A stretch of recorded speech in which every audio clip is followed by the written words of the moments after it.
il y a toujours un parallèle entre ce que fait le Messie et ce qui est écrit dans la Bible. Toujours. Vous pouvez faire toutes les recherches que vous voulez. Dans tout ce qu'il fait, dans tout ce qu'il dit, il y a toujours un parallèle avec le texte. Donc, nous lisons 2 Rois chapitre 4, verset 32.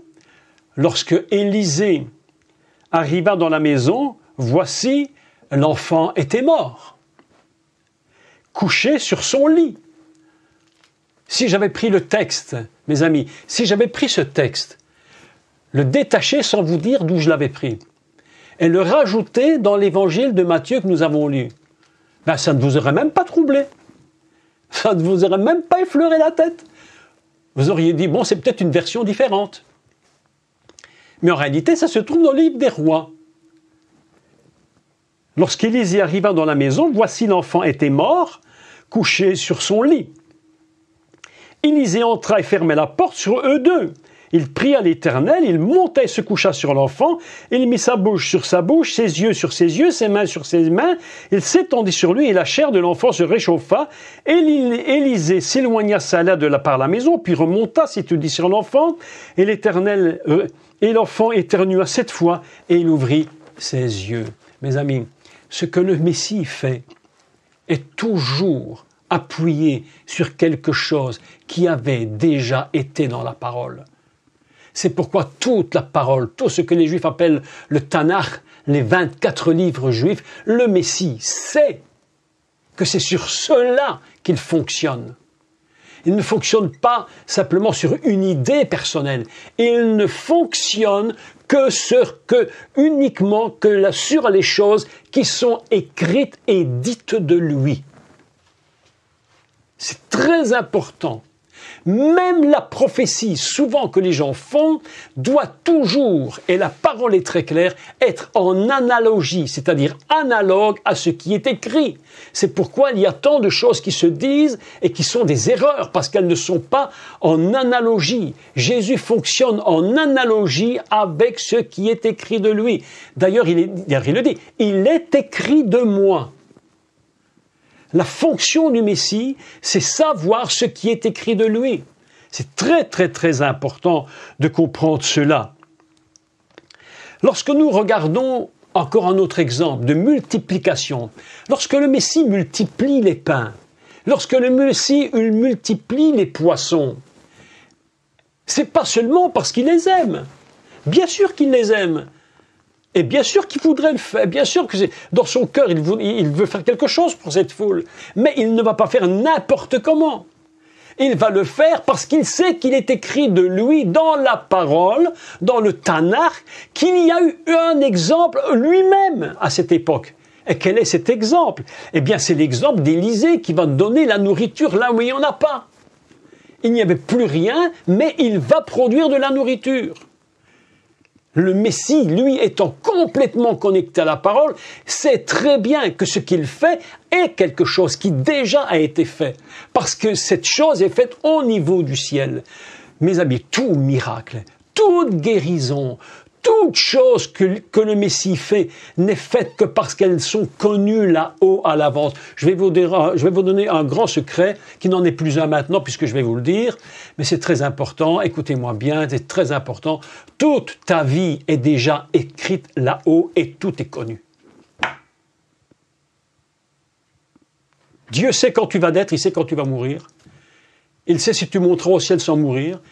Il sait si tu mourras ou pas. Il sait quelles sont tes situations, tes complications, tes problèmes, tes succès, tes joies. Il connaît tout. Tout est déjà inscrit là-haut. Ne t'étonne en aucun cas que Dieu sait tout. Il ne te suffit que d'une chose, et je le comprends avec les années qui viennent. Je ne comprends qu'une chose, c'est de savoir comprendre là-haut qu'est-ce qui est écrit et qu'est-ce qu'il est dit de ma situation. Qu'est-ce que Dieu dit dans ma situation? Qu'est-ce qu'il est écrit dans ma situation?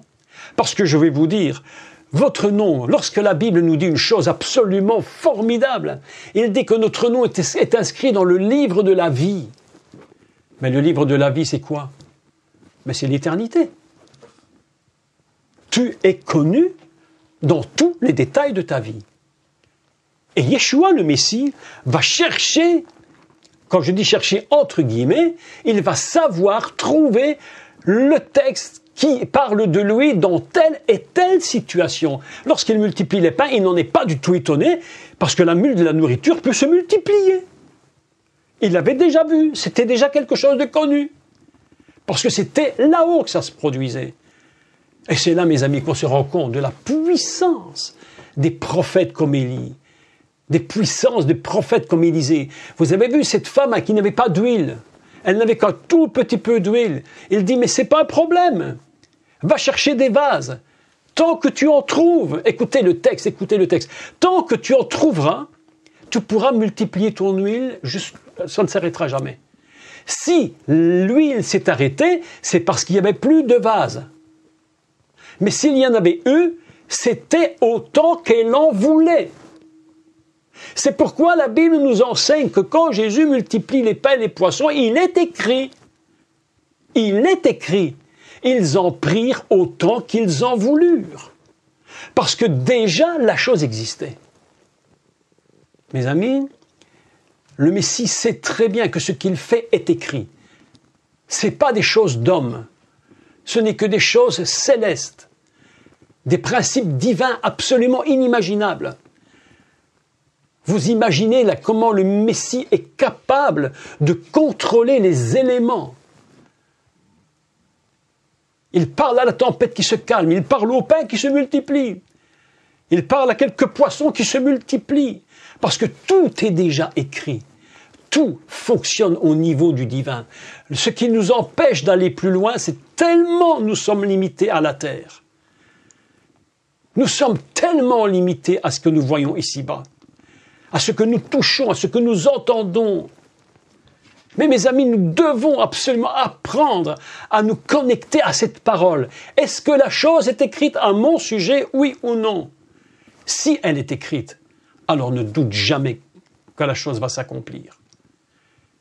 Et c'est ainsi que Yeshua, tout le temps, s'appuie sur une parole dont il ne doute absolument jamais. D'ailleurs, il dira à ses disciples, mais lorsque la tempête souffle, il va leur dire, mais homme de peu de foi. Ça veut dire quoi? Ça veut dire, mais vous avez la Torah, vous avez les psaumes, vous avez les prophètes, et vous ne comprenez pas ce qui est écrit. C'est pourquoi vous venez me réveiller dans la barque, alors que moi j'ai pas de souci, moi je dors, et vous venez me réveiller pour que je puisse calmer la tempête. D'ailleurs, il ne savait même pas comment il allait calmer la tempête, il ne le savait même pas.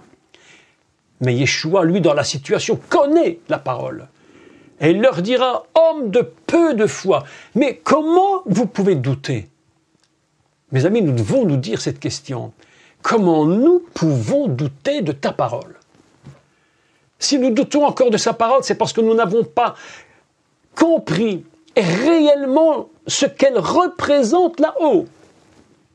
Nous sommes encore en train de comparer cette parole avec ce que nous sommes ici-bas. Mais le Messie, lui, connecte cette parole et il sait que là-haut, cette parole, elle est absolument, mais indiscutable. Elle ne peut en aucun cas échouer.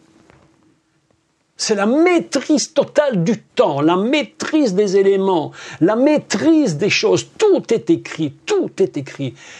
J'aime cette parole. Il est écrit de moi, dit le Messie. Il est écrit de moi. Si c'est écrit de moi, comment veux-tu que ça ne s'accomplisse pas? Et Pilate qui croyait qu'il avait tout pouvoir sur le Messie. Mes amis, Pilate il n'avait aucun pouvoir. Il lui dit, tu ne fais que ce qui t'est permis de faire. Si ce n'était pas permis, tu ne l'aurais même pas fait. Il dit, celui qui te livre à moi est plus coupable que toi. Parce que toi, tu ne fais que rentrer dans le temps que Dieu avait choisi. Tout est écrit de nous. Toutes nos vies sont écrites dans le livre de vie. Tout, votre personne, votre temps, vos jours, tout est contrôlé par Dieu lui-même. Emouna, Emouna, croyez, croyez. C'est écrit là-haut. Si c'est écrit, alors tu le vois dans la Bible. Si c'est dans la Bible, tu ne peux pas douter que c'est écrit. Ne doute jamais que le Seigneur va revenir. Ne doute jamais, c'est écrit, il reviendra. Tu n'as pas le choix. Content, pas content, ils n'ont pas le choix. Le Messie reviendra, c'est écrit, point à la ligne. Mes amis, voilà des textes absolument fantastiques. J'aimerais qu'on puisse lire un autre texte encore. Je regarde l'heure, mais enfin, on va prendre un peu de temps quand même, parce que c'est très important. Expliquer ces choses, pour moi, ça me paraît si indispensable. Parce que nous devons nous tenir à ce principe. Mes amis, écoutez-moi, dans les temps dans lesquels nous sommes, ce qui va nous sauver, c'est pas notre persuasion, hein. Non, non. Ce qui va nous sauver, c'est pas d'être persuadé. Ce qui va nous sauver, c'est la parole de Dieu. Ce qui va nous sauver, c'est d'être complètement convaincu que ce que Dieu dit s'accomplit. Et que tout est fait. Tout est accompli. Lorsque cette phrase est prononcée à la croix, tout est payé, tout est accompli.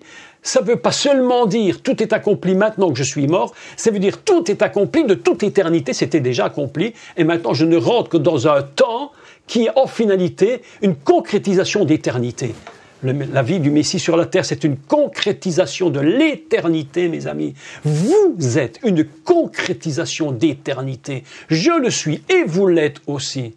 Lorsque je vous vois tous devant moi, ici sur mon écran, je vois vos visages, je vous regarde, sincèrement, je me dis, mais vous êtes tous ici une concrétisation réellement de l'éternité du ciel. Tous vos noms sont inscrits là-haut. Tous vos vies sont connues, point par point, fraction de seconde par fraction de seconde. Dieu sait tout. N'ayez pas peur, n'ayez pas peur. Ne crains point, dis-je le Seigneur. Ne craignez pas. Ne craignez pas. Ce n'est pas les politiques, ce n'est personne qui va diriger ta vie. Seul ce que Dieu dit s'accomplira sur ta vie. N'aie pas peur de ce qu'ils peuvent faire. Tu es inscrit dans le livre de vie. Lisons un texte dans le prophète Osée. Alors, je recherche Osée, chapitre 11, 4.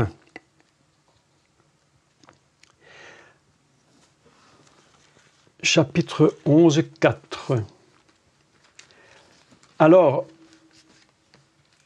ce texte-là, nous allons le mettre en parallèle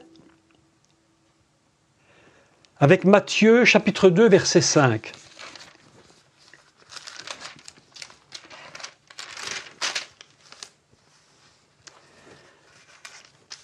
Matthieu, chapitre 2, et au verset...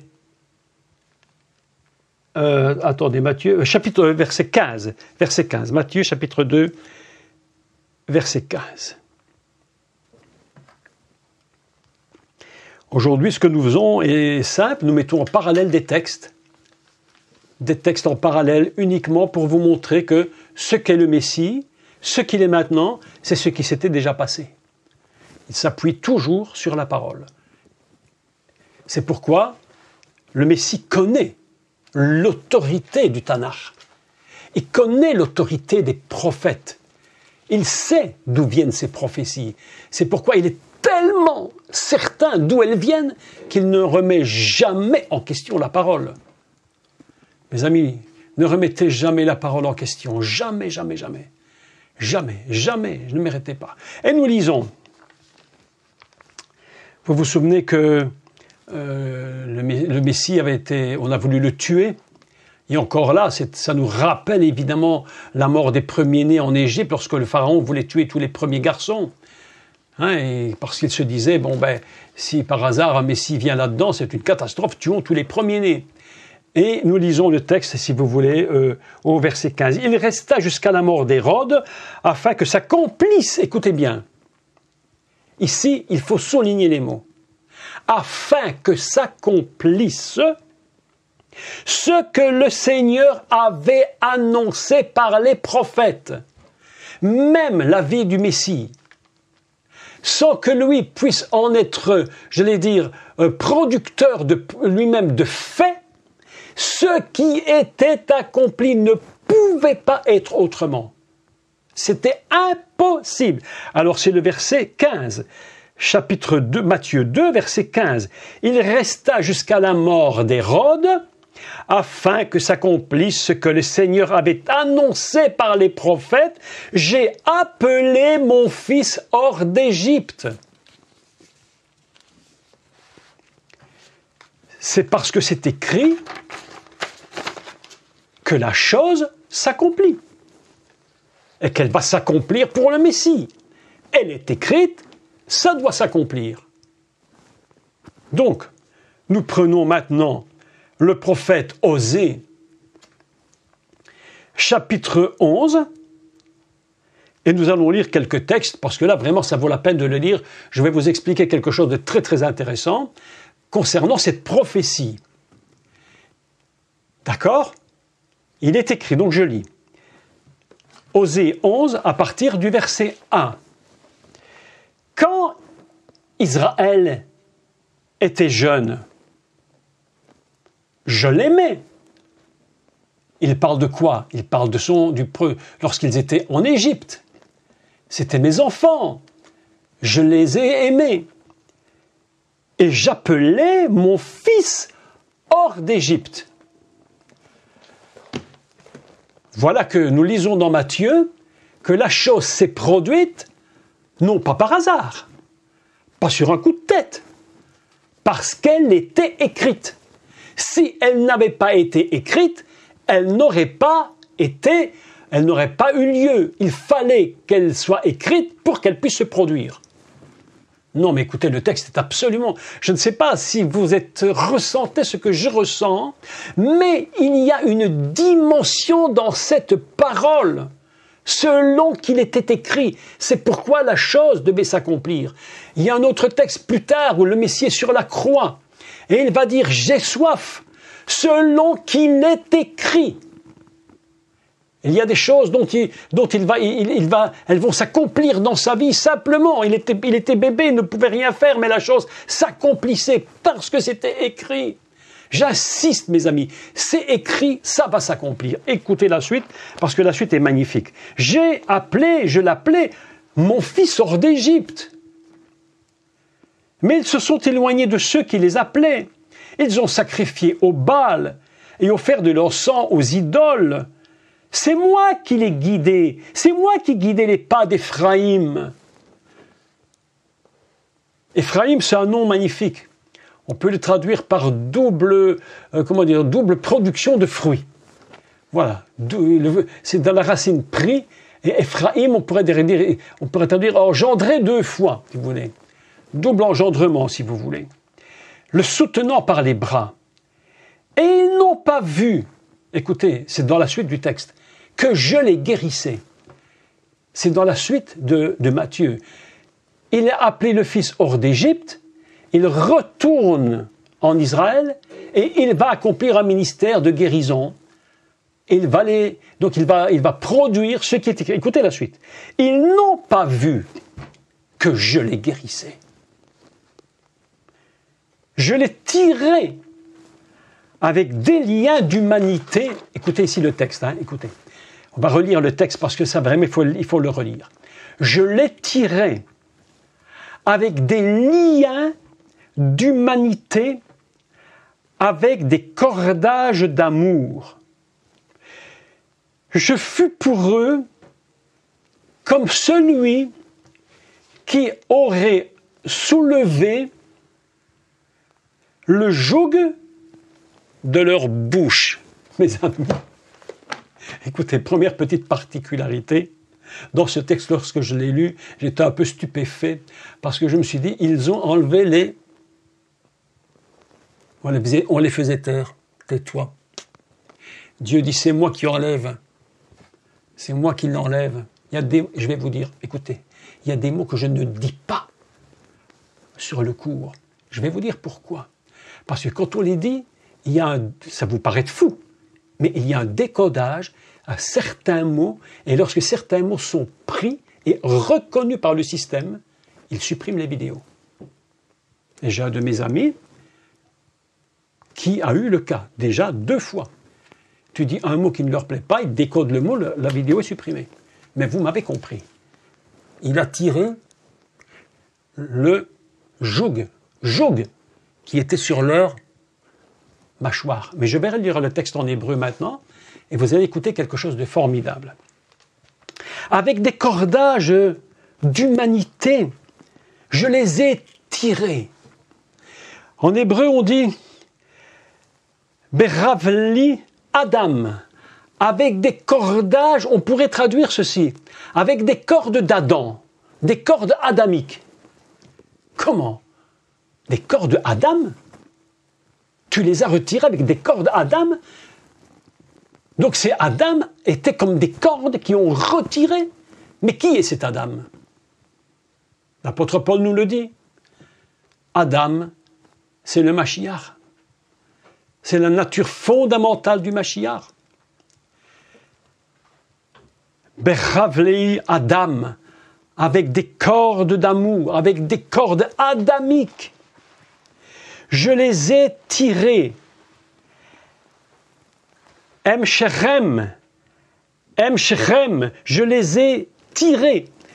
Écoutez le texte, parce que la racine, Mesher, même Shinret, Mesher, Emsherem, je les ai tirés. La racine Mesher a un autre sens aussi que de tirer. C'est le sens d'avoir une acquisition et de payer un prix.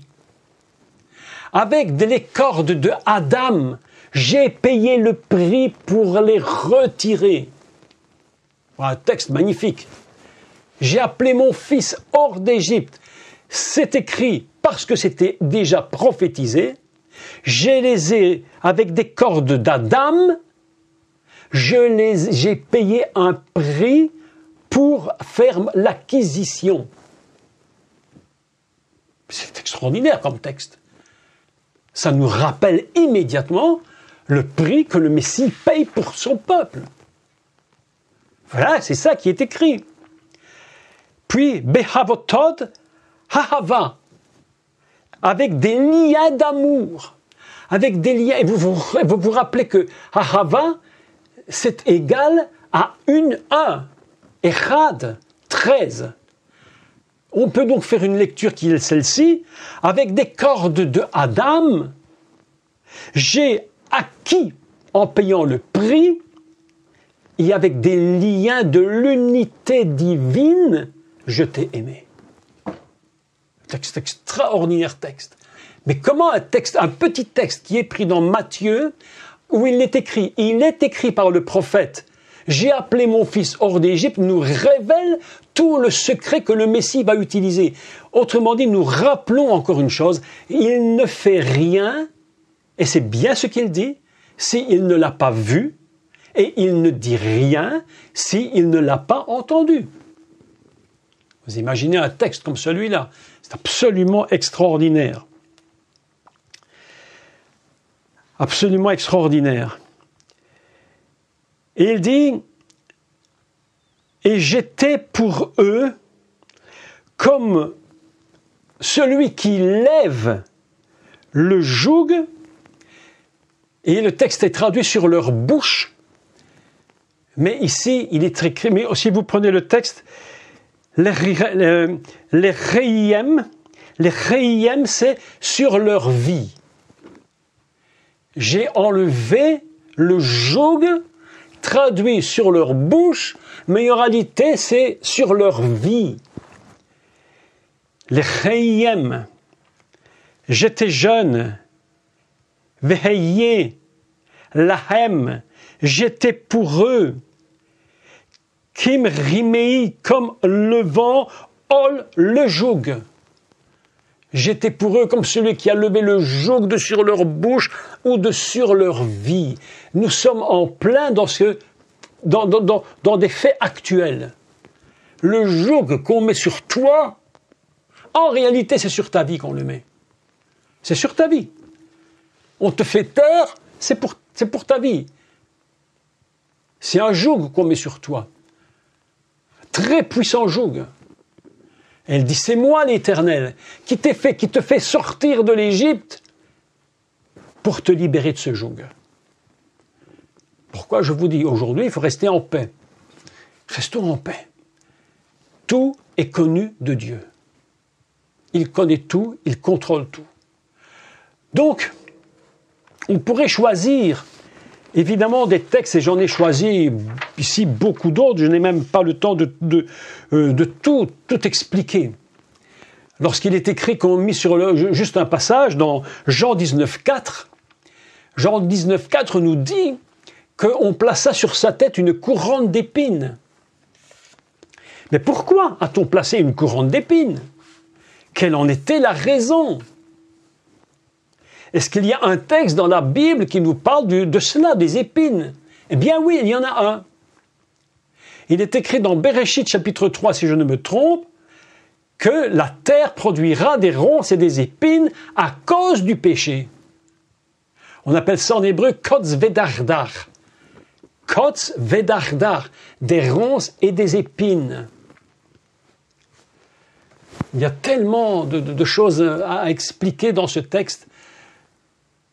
Mais voilà que s'il porte des épines, ce n'est pas par hasard qu'on les lui a mises. C'est parce que déjà, c'était connu au début.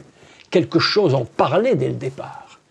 Et il a porté sur lui, en tant que roi, mais des épines qui n'auraient jamais dû être là. Il y a un enseignement sur le mot « kotz » en hébreu. Il faudrait quand même un jour peut-être qu'on puisse faire un cours sur « kotz ». Parce que ce petit mot hébreu, des épines, est très très intéressant. Parce qu'il va produire beaucoup d'autres mots hébreux. Par exemple, quelque chose qui se termine, la fin du jour, ou des mots comme ceux-là, ce sont des mots qui vont parler de quelque chose qui se termine en pointe, vous voyez, comme une épine. Il y a vraiment un cours à donner sur ce mot. Donc voilà que nous apprenons que tout ce que le Messie vit, tout ce qu'il fait, il ne le trouve que parce que cela est écrit de lui et que cela, il l'entend et il le voit. Ça doit nous apprendre une leçon. Et la première des choses que nous devons apprendre, mes amis, et ça c'est très important, écoutez bien ce que je vous dis, très important, il faut que nous consacrions du temps à la lecture de la parole de Dieu. Sinon, tu ne sauras jamais ce que Dieu te dit et tu ne verras jamais ce qu'il veut te montrer. Nous ne devrions, nous, en tant qu'enfants de Dieu, ne jamais être pris au dépourvu. Il faudrait que toujours nous ayons la parole et l'action qui fonctionnent selon ce qui est écrit. Mais si nous ne lisons pas la parole de Dieu, comment pouvons-nous comprendre ce qui est écrit et ce qui est dit? Et beaucoup de chrétiens, et ça c'est une vérité, mais c'est indiscutable, beaucoup de chrétiens sont des paresseux de la lecture de la parole de Dieu. Ils se contentent du petit sermon du dimanche matin ou du grand sermon, en espérant qu'il soit le meilleur possible, mais ce que tu entends du pasteur ou de quelqu'un est très bien, mais ce ne sera jamais ce que toi tu vas lire toi-même. Il faut apprendre à lire la parole de Dieu, afin que tu connaisses les versets qui se rapportent à ce dont tu as besoin dans le temps dans lequel tu es. Que ce soit dans les difficultés ou dans les joies, il faut connaître la parole de Dieu. Lorsque j'avais 23 ou 24 ans, je me suis rendu compte que, en réalité, je ne lisais pas du tout la Bible. Et alors, à un moment donné, je me suis dit, mais c'est pas possible. Et j'étais tombé sur le texte de Timothée, où il dit « Applique-toi à la lecture ». Et tes progrès seront évidents aux yeux de tous. Donc je me suis dit, mais Jacques, il faut que tu te disciplines dans la lecture de la parole de Dieu. Alors je me suis discipliné à lire. Et je me suis dit, je dois lire la Bible un maximum de fois, ne fût-ce que pour que ma mémoire retienne les textes, afin qu'au temps du besoin, l'Esprit de Dieu puisse aller chercher le texte que j'ai besoin. Il y a des personnes qui disent ceci, et je voudrais quand même vous reprendre sur cela, si quelques-uns d'entre vous le disent. Ils disent, ah, mais moi je ne retiens pas, moi je ne retiens pas. Non, non, non, non, non, non, non, non, non, non. Tu retiens tout ce que tu dois retenir. Je vous dis une chose, tu ne retiens pas, tu crois que tu ne retiens pas, mais ton cerveau retient ce que tu lis. Même tu ne t'en rappelles pas constamment. Et pour preuve, je vais vous dire une preuve, que notre cerveau retient très très bien ce que tu lis ou ce que tu vois. Parfois, tu regardes une émission de télévision et tu as vu une émission, quelle qu'elle soit, un film ou quelque chose, des années auparavant. Puis évidemment, tu n'y penses plus, tout ça est passé. Et puis des années plus tard, parfois 10 ans, 15 ans, tu revois le même film ou la même émission. Et tout à coup, tu te rappelles de ce que tu avais vu. Tu te dis, tiens, oui, je reconnais que là, j'avais vu ça. Et les images reviennent dans ton esprit. Pourquoi? Parce qu'il y a une connexion dans la mémoire. Dans la mémoire, il y a une connexion. D'ailleurs, je vais vous dire, c'est pourquoi le mal s'appelle Zachar, c'est-à-dire la mémoire. Zikaron. Dieu nous a donné de la mémoire. Il crée l'homme avec de la mémoire. Et si tu ne lis pas la Bible, et tu crois que tu oublies, mais je te dis non. Au temps du besoin, le Saint-Esprit ira rechercher la parole qui est en toi et que tu as accumulée. Mais je vous affirme que c'est vrai. Là, ici, derrière moi, là, sur ma bibliothèque, derrière moi, il y a tout un tas de Bibles, là. Et c'est des Bibles que j'ai utilisées ces dernières 40 années. J'en ai utilisé une série, là. Et alors, je m'étais fixé un but. Je m'étais dit, à chaque fois que je lis un texte en entier, un chapitre entier, je marque un chiffre. Alors, comme ça, j'ai une des Bibles qui est là. Et j'ai constaté après que j'avais lu à peu près ma Bible en entier 10 fois. 10 fois. Tout du moins tous les évangiles. 10 fois minimum, parfois bien plus. Parce que je m'étais dit, il faut que je me discipline à la lecture. Sans la lecture, vous êtes perdu. C'est pourquoi le Messie, étant la parole lui-même, il s'appuie toujours sur ce qui est écrit. Toujours sur ce qui est écrit. Il est écrit de moi, dit le Messie. Il est écrit de moi. Je fais ce que je vois. Je ne dis que ce que j'entends. Autrement dit, tu ne peux jamais échouer. C'est impossible. Tu te tiens dans sa présence, tu lis la parole de Dieu et tu apprends à croire ce qui est écrit. Tu dis, Esprit de Dieu, mais aide-moi à que cette parole me pénètre complètement jusqu'au plus profond de chacune de mes cellules afin qu'il n'y ait plus aucun doute de ce qui est écrit. Vous avez vu comment le Messie ne doutait jamais. Il se tient sur la barque, il se tourne vers le vent et il dit au vent, tais-toi. Il dit à la mer, calme-toi. Et la mer, qui normalement n'a ni yeux, ni oreilles, ni quoi que ce soit, lui obéit. Et mes amis, là nous sommes devant un fait extraordinaire. Et c'est là que l'on voit que celui qui a tout créé est le maître de sa création. Il est le maître de sa création. Il est le maître du Shabbat. Il est le maître de tout. Celui qui est au-dessus de tout est maître de tout. Et c'est cette parole qui le rend si puissant. Le Messie est en train de dire une chose formidable.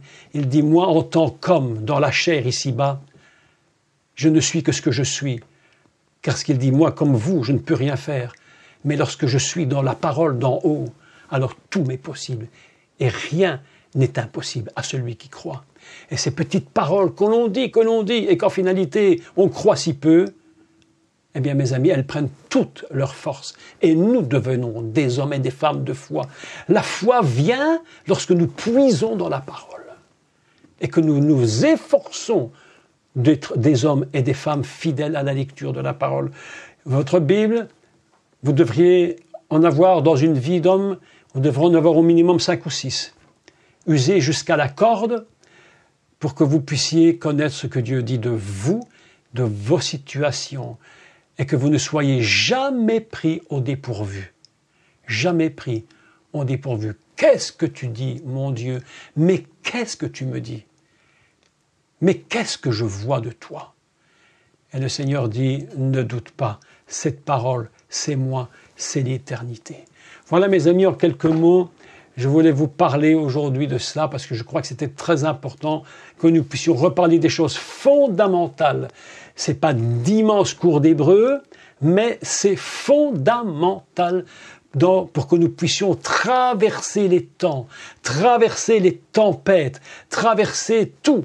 Que nous n'abandonnions pas le Seigneur lorsque nous sommes dans la joie et que nous ne cherchions pas uniquement lorsque ça va mal, ce qui est le cas de beaucoup, mais que nous soyons toujours avec lui dans les bons et dans les moments difficiles. Il est la parole, il est notre foi, notre puissance. Soyez tous bénis. Et j'espère que vous allez vous mettre à marquer à chaque fois que vous lisez un chapitre en entier, un chiffre. Et je clôture 2 façons de lire la Bible. Une façon systématique Et puis une autre façon de lire de temps à autre quelques versets qui vous inspirent. Mais il faut une façon systématique de la Bible. Et à chaque fois que vous avez lu un chapitre entier, vous marquez au-dessus, ou un évangile entier, un chiffre. Et vous savez à la fin de l'année combien de fois vous avez lu votre Bible. Et c'est pas de la plaisanterie. C'est la parole qui rentre dans ta tête et dans ton cœur. Et ainsi, tu es plus que vainqueur. Soyez tous bénis. Merci à tous de m'avoir écouté.